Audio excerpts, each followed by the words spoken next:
Welcome back to Tales of the Hunt, and this one is the one that is a loving homage to games of the older generation, which I'm going to workshop that title. But that's the title I'm using in the video. Or the actual title of the video probably be like the one that's the homage to Banjo Kazooie. Or the one that's like not wink an homage to Banjo Kazooie. Something like that. I don't know. Not important. But it kind of is important. Anyway, ukulele. Look at this dude. So this is my 100% profile, which took me way too long.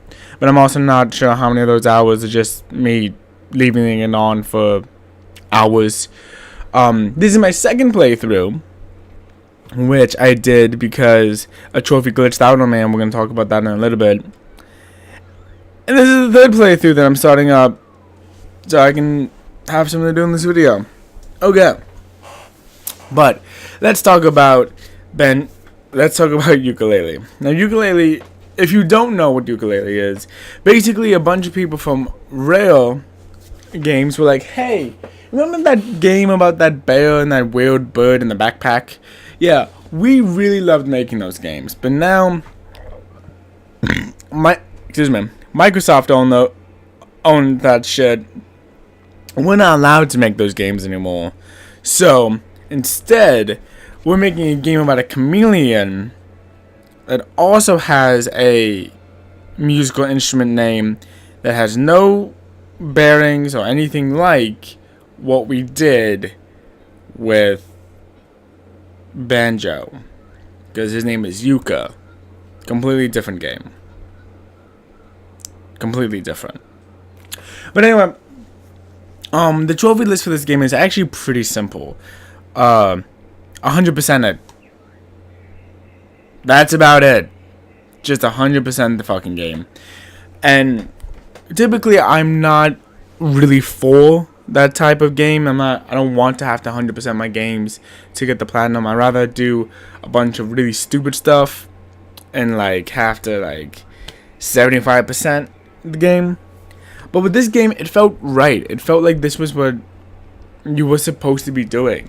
And when you think about it, it is. Like, this game is a love story to games of Banjo-Kazooie, of games like Mario 64, of these collectathon games where the only way to progress is to pick up as much shit as humanly possible just to keep going. And I have to say, as someone who got into gaming just as that era was ending, and I was more into the Tony Hawk Underground and fucking Jack and Dexter at the time, which kind of is a collectathon, but I never really collected everything. Playing ukulele was almost like stepping back in time. I mean, sure, the graphics are way better than anything you could have gotten, and it's just a more modern take on it. It's definitely like playing into a time capsule. I think Gerard the Completionist called it nostalgia. I think that was the episode he did it on, but I'm not entirely sure. But playing this game is just gonna require you to know. This is definitely the game. You have to know what you're doing before you even start it. If you want to play this game just to kind of have a good time and enjoy it, go ahead, you can do that. But if you want to platinum this game, you have to know from the second you push start game on this. Because that was one of the things that added to my time probably the most, was that I would go into some of the worlds and I would kind of just pick up things as I went along, but I wasn't 100% sure that I wanted to platinum it until almost the very end of the game. And because of that, I ended up spending a lot of time having to go back and, pick up all these other things that I otherwise wouldn't. I had to pick up all these things that I missed that I otherwise would have been able to get in one clean sweep. And that's probably one of the things that cost me the most amount of time. That and some of the boss fights that I couldn't understand, and my life depended on it. really fucked me up as well. But all in all, like, this game was amazing, was so much fun. If there is a sequel, I want Shovel Knight to return as a character. I want Celeste to come in. I think that could be a really fun kind of extra indie character type thing, and I want this game to come back, because this is the type of game that, first on, no one's making anymore, and second, it's the type of book that's so, it's the type of game book. I saw a book on screen and I was like, oh, it must be a book. It's the type of game that's so reminiscent of almost I don't want to say a better time, but such a simpler and more innocent time that gaming all in all can really benefit from going back from.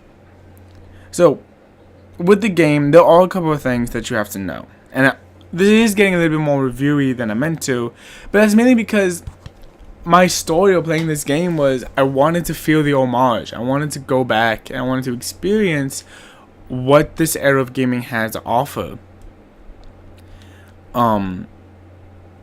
And this is it, type thing.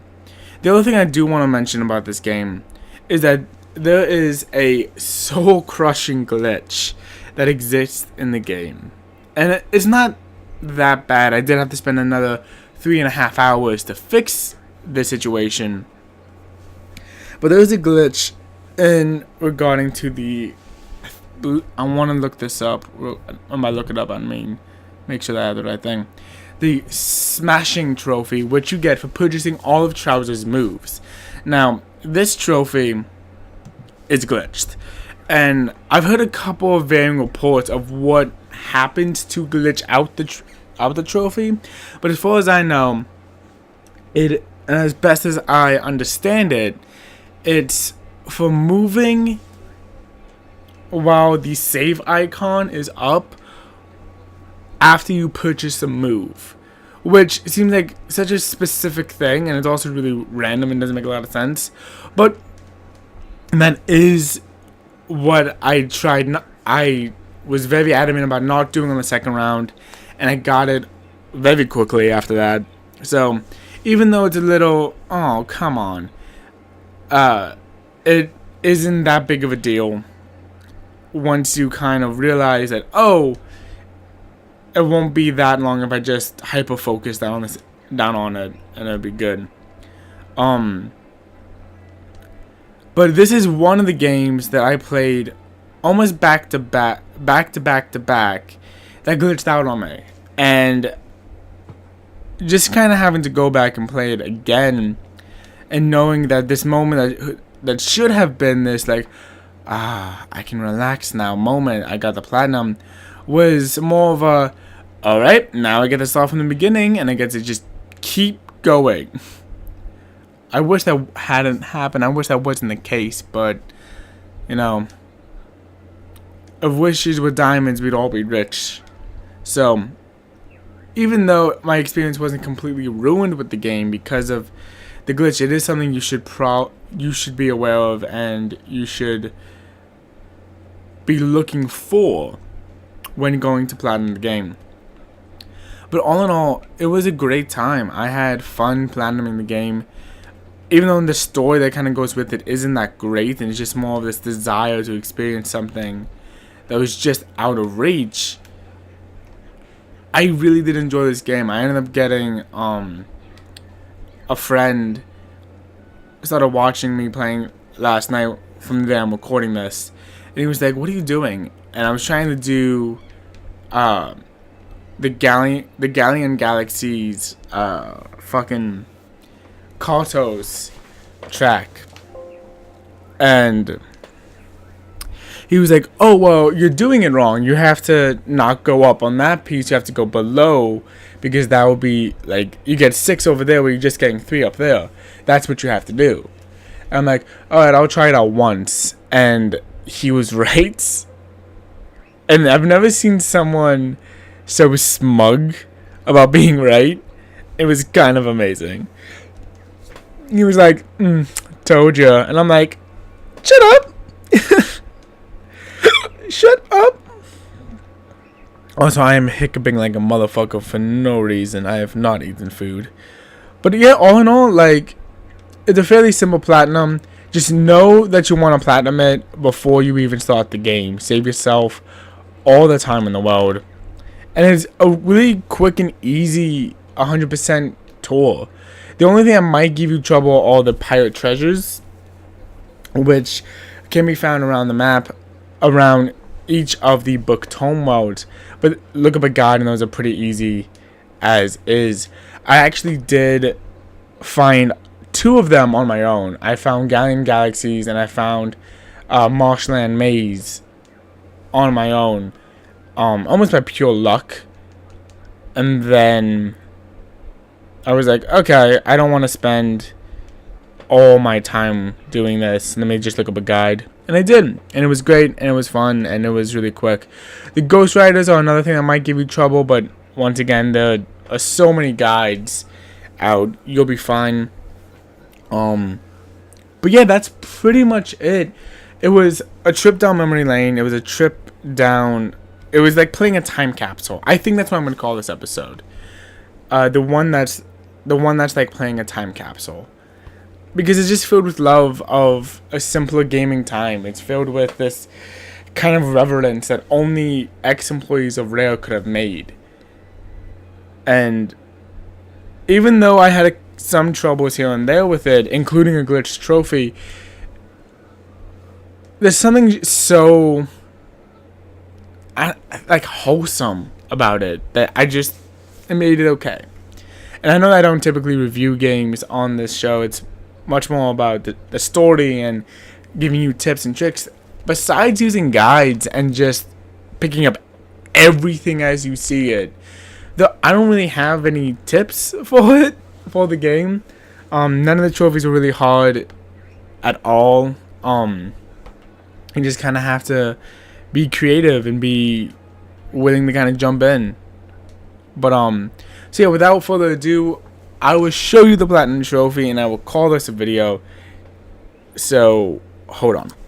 Alrighty, and here it is, Collectomaniac. And one last thing I do want to add, this trophy technically is my 40th platinum trophy, even though it isn't really my 40th platinum trophy.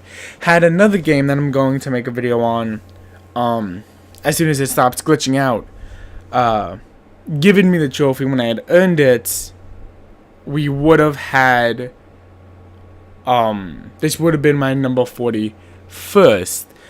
I wanted to go after something a little bit easier after my 40th and Dead by Daylight earlier this year, almost doing those back to back. I wanted to do something a little bit easier. But yeah, that's going to be the video. Thank you guys for watching. If you guys platinumed ukulele, let me know what you thought about it in the comment section down below.